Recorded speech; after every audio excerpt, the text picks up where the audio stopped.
Welcome to ReReview, where we watch movies from our past with a perspective from today. Your hosts are Matt, Bobby, and Austin, and we love the films from our youth, so we're taking a look back to see if they still hold up. On this episode, we're discussing Bloodsport. It was released in 1988, directed by Newt Arnold. It stars Jean-Claude Van Damme, Donald Gibb, Blair Ayres, Forrest Whitaker, Roy Chow, and Bella Young. This movie challenges you to fight to the death. Now, this is a fair warning. We're spoiling a 35-year-old film, so if you haven't seen it, we will be revealing key plot points. So, you know, when you're a kid and fighting is exciting, and you watch fighting movies and you think, man, this is the best thing I've ever watched. And then you go on the playground and you're like, let's get in fights, everyone, because we just want to fight everybody. This is what that movie did for me. No. I can't explain why, you know, especially now looking at it for such a violent film, why like this is something we had as a kid, that our parents, like me and my cousin, loved this film. We would watch it and we'd try to like act out everything nonstop from it. And you were literally giving every parent the reason why they should have the rating system and why you should allow, like, you're promoting this creates violence. That's where I'm very surprised. I'm like, should I have been a kid watching this? But it was so much fun. It made you just want to be a fighter. You're like, yes, I want to be this awesome, like, kick-ass fighter that trains really hard and does all these things. Of course, I didn't do any of that, but you know, the times I took karate were probably definitely inspired by this particular film. I had a big fondness for the idea of this because it was really that kind of first martial arts fighting film that I think I saw, that I completely attached to, and didn't necessarily probably watch a lot of other action type movies. So it built just an immediate fondness for Van Damme, going like, man, this dude kicks a lot of ass. And I'm confident that he does not represent the most ass kicking, because Matt ended up comparing him to a name that I will not say. I'll let you be the one to damn him like that, you terrible person. But I'll ask you outright, what was the first time you saw this movie? For me, I probably watched this a little bit later. I think the first time I might have watched it was on TV. But when I was a teenager, I kind of got into a martial arts movie kick. Because, you know, I did martial arts growing up, you know, entire life, you know, karate, taekwondo, kuksuan, like all those different ones or whatever. So like I was in it when I was younger, and then I hit my teen years, and then I had this weird sense of I needed to go back and watch the 60s, 70s, and 80s martial arts movies. So you're watching all the Bruce Lee stuff? Yeah, all the Bruce Lee stuff, all the He Who Shall Not Be Said named. Also, Caucasian martial artist, Mr. Steven Seagal. Nice. You know, I watched a bunch of those growing up, and watching them then versus watching them now. You know, I watched this movie and the action is slow and tame in comparison. Mm-hmm. Like it's funny because like I think, you know, earlier than this you had Drunken Master and Jackie Chan, like you said, Bruce Lee, very kinetic, very energized action, even editing. That was the thing I thought was the strangest about this, was the editing was just strange at times. I feel like you're being kind. Yeah. I mean, we when we were watching this, obviously we pointed out the student film-esque nature of how this was, you know, filmed, acted, shot. You know, there was lots of two shots, to the point where like I started wondering if the people were even in the same room together when they did it. Yeah, it's interesting watching this now, because I remember being into this movie when I was younger. That's the appropriate answer. Yes. I feel like this might have been the first time I'd ever seen a guy do the splits before. No. All right. Yeah, that makes sense. Signature move. Yeah, signature move. I mean, obviously he became very, I don't know if he did it in Street Fighter, but for sure, you know, that was the Van Damme move. And watching it now after all these years, I can't tell you the last time I watched this. I probably was in my early 20s last time I watched it.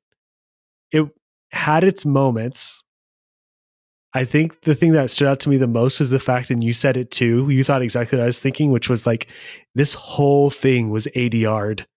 Yeah. It was a movie filmed in English by an American cast and crew, and all of it seemed like it was dubbed. And I was like, was this like in like, Mandarin or something like that? Like, what was this actually filmed in? Because none of the lip sync was right. They didn't have microphones on set. Bobby, what was the first time you saw it? My story is a lot like Matt's. I'm sure I saw it on TV sometime when I was a kid, but I have this memory of just being so like, I don't even know what the word is, so like shocked by it, and so just like the like violence got to you. Yeah, I just remember in my mind just like it being so much more like frightening and violent, and like I just remembered like, oh wow, there's a thing where people can fight to the death, and like just being like just kind of like scandalized, and like just thinking like, wow, this movie is so violent. I shouldn't be watching this. This You're is describing awesome. everything we just watched. That's what I just heard. I'm sorry, what? And then what's interesting is watching it again. And maybe it's the cynical part of me now, but I'm just so much more aware of it as a film and as like a filmmaking process. Like when I was watching it, I just thought, okay, I'm watching a movie, and like all the processes of movies like were going through my head. Like, okay, there's a camera here, and they're like filming a stunt guy who's like, it just, to me, like just some movies that we watch were able to just realize like, okay, like just kind of melt into the story and kind of forget that there's a camera and a process. And this movie just kind of made me aware of a camera and a process. Like the very first shots of the movie just looked like stock footage to me. And then even though they might have been like, it probably was particularly they would look really good until it cut away to the actual movie, and I was like, oh wait, the camera quality just dropped. Yeah, and I mean, it's possible like they shot this, and like, I mean, if you get like, so I've shot 16 millimeter before, and there's some 16 millimeter cameras that you don't get like sync sound. Like it's not a good enough camera to actually roll at exactly 24 frames a second, so you actually don't get sync. And so it requires a lot of ADR. And so I wonder if that happened with this movie. I mean, like, there's been movies where, when that happens, where you can't get exact sync sound. And basically what they do is they film the movie and then they do an additional take right after it. That's an audio only take, just to try to get the like match the exact energy of the film shot, and then just like do the audio. And I wonder, and I think like El Mariachi and some other like movie shot on film were done that way. And I wonder if this movie was done that way. It feels that way because it seems like there's no reason to have this much dubbing, or just for it to be the entire friggin' movie. It's almost like it was almost not in line enough, just so you felt a little bit off, like a little bit I'm gonna say uncanny valley, but it just felt a little wrong, right? I was okay with it after a while. I think I started kind of like, it might have just been the laughter and the alcohol that made me forget about it. But after a while, it started becoming fine for the most part. I think Jean-Claude was probably the worst. Like, I feel like his felt like they definitely probably had to go back and redo all of his. And there's no way they did it on purpose as a homage to. No. This was shoestring budget. Trying to give it credit. The thing that blows my mind, and I didn't really realize it until just now, like this movie came out in 88. And, it's funny because the way Bobby described the movie, the way he remembered it, I imagine is the way like conservatives saw Mortal Kombat the game back in the day, like hyper violent, like horrifying thing. But like this came out in 88. Karate Kid came out in 84. And I feel like that movie was more energetic than this one was. Like, I'll have to go back and watch it again, but like, it's mind blowing that this came out 8 years after Karate Kid. I feel like that just gave us a reason to watch Karate Kid. Yes. But you're absolutely right. Yeah, I mean, this probably gets into, and we know why we tend to enjoy Karate Kid. let's talk about the story. Let's talk about what's really There was going a story? on here. Let's talk about what they lined up for us. We have a character, Mr. Dukes, or as Matt likes to refer to him, Ducksman. Gotta get those ducks in a row. He's a trained martial artist in ninjutsu, trained by a Japanese man who's lost 2 families and had no choice but to train the French son of a winemaker to be a martial artist. Did you feel that? Did you feel the importance that was shared with that family training? I'm trying to get to the fact that a French guy came to America to make wine.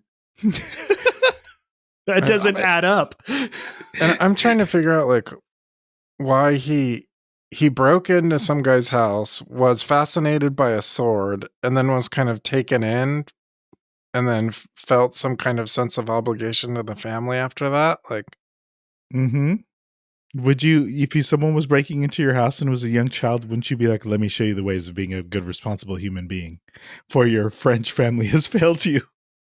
right. I mean, I understand that, but I mean, I understand it from the adult's perspective, but why was the kid like, okay, like now I'm going to pledge my allegiance to you now.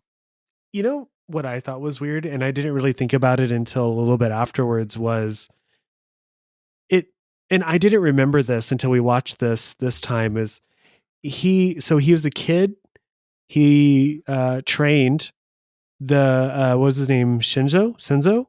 The teacher very much made it clear that he was only training him so that he could be there as basically a punching bag for his son. Correct. For his son's training purposes. But that's not the way he presented it to his family at all. He was just like, he needs discipline. He needs to learn the ways or whatever. Martial science. But then it's weird because the thing I didn't remember was the fact that, okay, now we're back in the present time and Shingo, the son, is dead. Mysterious reasons. I guess it was because he was in the Kumite, 5 years ago and died. And then you have him go back and he has to be trained by Senzo again. Like it feels weirdly out of place. It almost feels like all that training should have happened when he was the kid, and then he comes back to take revenge for Shingo being killed, maybe by Chung Li or whatever. And this whole thing is just to regain honor, to regain, vengeance for Shingo dying. But that doesn't happen. He was trained as a kid and had to come back and be trained again because I guess he wasn't really trained in the first place. Yeah, he was not given the proper training. He wanted to be the master, right? He wasn't trained to be a master. He was just kind of...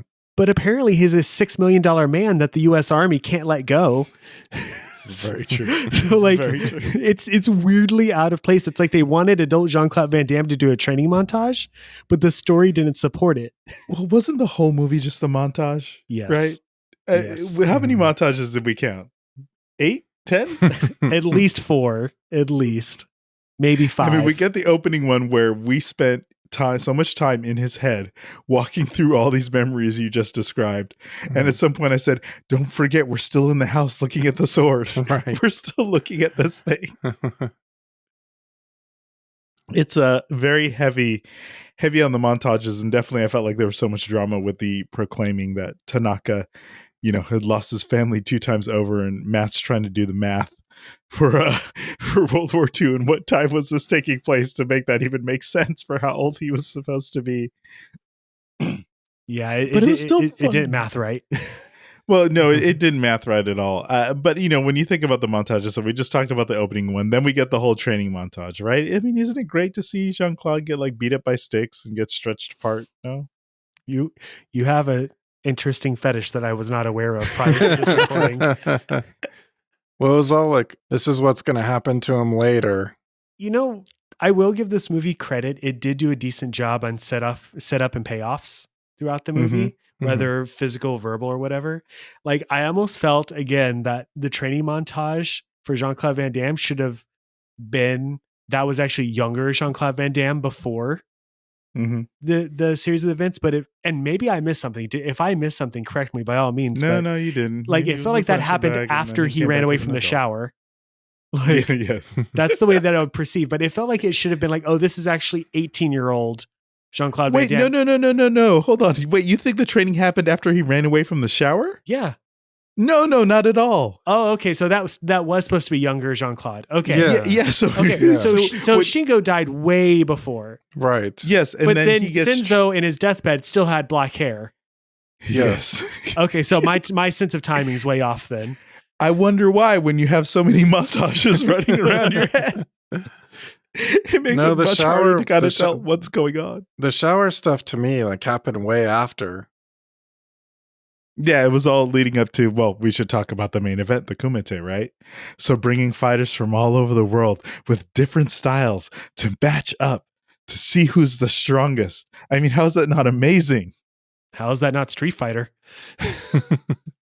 All the more reason why I love this movie as a kid. Like, I think it tied so much to the idea of even with fighting games and how much fun those were to see people of, I'm going to put it in quotes, different styles fighting each other. The reason it's in quotes is because if you watch this movie, they could probably use a little more work on their martial arts choreography. Maybe?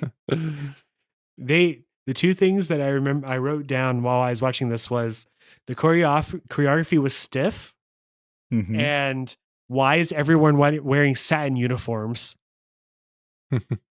Everyone was wearing satin for their uniforms. Comfy and sexy. Well, I think they did what they thought looked good on camera, which are the big, like, high leg stretching kicks and the big, like, acrobatic punches, and then the big reaction to them. Like, it was all basically just like big hit, big reaction, goes down. But the problem is there'd be like 2 hits and then the person is somehow completely destroyed in a match. Right. Oh, yeah. No, there was that one hit. I can't remember which one it was where he literally just kind of flicked the dude's back of his head and he was just out. Didn't even. You mean the guy that died? No, I don't know if he died. That was another thing that was kind of vague. Was I thought there was more that quote unquote died in this than I think actually did, because the way they did sound effects, I swear I kept hearing necks being broken. Right. And I'm like, is everyone just getting murdered in this? But then they made such a big deal about the one dude getting his neck snapped, even though his head didn't turn an inch. But his head did not turn one bit. But they all turned their backs on him as if he was dead. So I figured he was the dead one. But don't look closely. He was breathing still. Yes. So we could probably talk about a little bit of continuity issues that we found that actually caused us to pause and question our lives. Matt was very astute in noticing that our good friend Victor, who is you'd say not the training manager, but really the connection for the Kumite. He's like the middle for both Dukes and Jackson, and he meets them, says, "Hey, we're gonna go to the venue." He has a mustache and a little goatee. He's rocking a goatee. He's just walking along in the streets of Hong Kong. They go through an alley and steps into the Kumite venue, and guess what? He no longer has a mustache and goatee. When did he shave? That was Matt's question. I think it was a legitimate question. When did he shave? I think it brings us back to my idea of like watching this movie and thinking like, okay, this is a movie, and realizing like, wait a minute, like this must not have been recorded on the same day that this other stuff was. And when did they do all this? And just throw it in. Yeah, we realized like, oh wait, the exterior Hong Kong shots must have been shot at a completely different time than whatever the stadium or the main match area was in, some like downtown LA like studio, and just kind of seemed disjointed from the rest of it. I mean, it definitely is that. And we go on. There's lots of fighting. There's a lot less talking as it's match after match after match with just beats in between. We have Blair Ayres with Janice, who's, I'm a reporter who needs to go watch you fight. But hey, Jean-Claude, I'm going to sleep with you.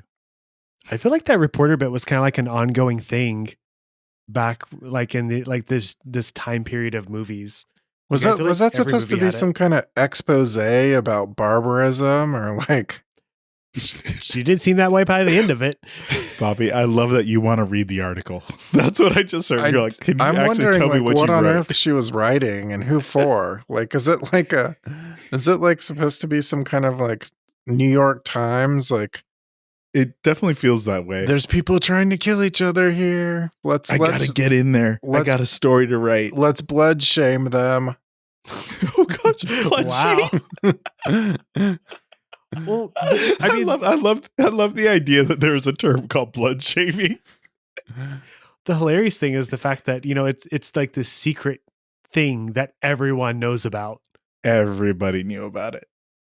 Every single person from the Chinese police to the strangers on the street, while her being the reporter just talking to random people. You're here for the Kumite, right? Oh, no. But yes. We actually all are. We all kind of paused at the idea that we forgot Forrest Whitaker's in this. Yeah. That's a throwback, right? You were happy with seeing young babyface Forrest. In fact, we thought everyone looked really young. Everyone was babyface in this one. That probably says more about us. Even the old dying guy was baby-faced. Well, like, and yeah, go ahead. that was the. I'm still the whole Forrest Whitaker, and I can't remember the other actor's name. That was the Army police MPs, I guess, or whatever. Mhm. I mean, they were dressed like they were just beat cops, or like stand like detectives, or like maybe FBI. Like, it was very vague, and I wasn't entirely sure what their purpose actually was served. I mean, again, I don't know why this guy was so important. I guess he had the nuclear codes or something, but were they just trying to raise the stakes somehow? Be like, okay, like, it's not important that he lives because we like his character, but because, the reporter likes him too. And then he's got a friend who's now on the hospital. And it's of like national security importance that he lives this thing. I mean, yes, I guess to all of that. That's the part that is kind of painful, because like we have to get him back home to America, but it's kind of like, well, wait, why? And of course, at the end of the day, we'll let you fight. And then you even have the scenes where you see Rollins, Forrest Whitaker's character, clapping in the back, cheering him on. At the end of the day, everyone just wants to watch Jean-Claude Van Damme fight, right? Okay, the pinnacle fight scene, him with Chun-Li. You love that, right? honestly, not really. If I'm being completely honest, like the way I remember it, it was kind of this epic battle and everything. But when I actually watched it this time, it was one, poorly coordinated, to be honest. There was a lot of moments that just didn't work that maybe editing could have fixed, cutting away. I like a little that Chun-Li guy though. He's really fun to watch. He is. He definitely chewed up the scenery when he was on there. Yeah. Considering the type of bad guy he was supposed to be. And there was those little moments like the bandana, right? But it all falls down to the fact that the whole thing between him and Frank is because he broke his record by 2 seconds that he set during that match. It was mind blowing. These are the things that make people angry, Matt. Well, it's like the like super intense athletes, like Michael Jordan or whatever. He's like looking for something to be mad about to motivate him for his match because he's so good. Yes. I love that you just compared Chong-Li to Michael Jordan. I did not expect that path tonight. So my next question is going to be the one that I was feeling the entire time. I want a remake. I do. Really? And here's why. Because of that Street Fighter sense that you described, because I was still here for the fighting, but I kept going, wow, imagine if this was good. Wow. So I'm thinking we get a remake. I'm sorry, Jean-Claude, you can't be Mr. Dukes anymore. But we get a remake and we actually get like really tight, awesome action martial arts, work that would just make this super, super, super legit. And maybe the stakes aren't, he's trying to be pulled back to the States, but it's just a good story about, mixed martial artists. Wow, I just said I want an MMA movie. Leave me alone. I feel like this movie like exists like 10 years ago. Like, there was a fighting movie But what's really messing me up about this is that what kept popping in my head is images of hot shots, which must have been from Bloodsport 2, because they like wrap their hands in glass shards or something. Okay. In the second movie, and then in the Hot Shots movie, like dips his hands in like ice cream sprinkles, and for some reason it just kept messing me up, and I kept picturing the ice cream sprinkles, and I'm like, wait a minute, great. like when is he gonna dip his hands in the? Because I think he fights the same guy in the sequel. I'm like, oh, when is he gonna dip his hands in the glass shards? But it never happened. I mean, all I'm hearing is clearly we have to watch part 2. That's what I just heard. We need to watch this quintessential glass scene. I hope there's a Bloodsport 3. We could watch that too. Okay, at this point, I feel like it's known how we may feel, so I'm just going to give us the round robin at this point. Bobby, tell the world, are you telling them to watch Bloodsport today? Absolutely. If you have 90 minutes of your life, it will be 90 minutes well spent for one reason or the other. Either because you watched a good movie or because you didn't. And it'll be worth it either way. I don't know what just happened. Matt, help us out. Are you recommending this movie? All right. So the one thing I will say, Bobby, you are so right. I agree. You should watch this movie. Not because it's a good movie. I think it's a movie worth watching with friends, maybe some alcohol included. And it's a very enjoyable movie because of that. It's not a good movie, but it's a good movie to watch. Listener, I have no idea what just happened. I did not expect both of those takes. They're both blowing my mind.